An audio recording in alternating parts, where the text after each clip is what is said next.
राहिब ने बिजली की कड़क को महसूस किया और एक हल्की हल्की आवाज उसके कानों से टकराने लगी। उसने जो गौर से सुना तो ये किसी की तस्बीह तक़दीस की आवाज़ थी। वो अपनी जगह से उठा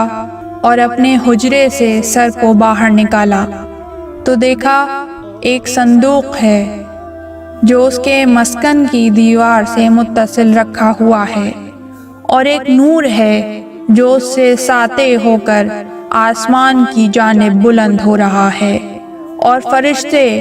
गुरोह दर गुरोह आते हैं और संदूक के पास बैठकर इस तरह सलाम कर रहे हैं, अस्सलामु अलैका या इब्ना रसूलल्लाह, अस्सलामु अलैका या अबा अब्दिल्लाह, सलावतुल्लाहि व सलामुहु अलैक।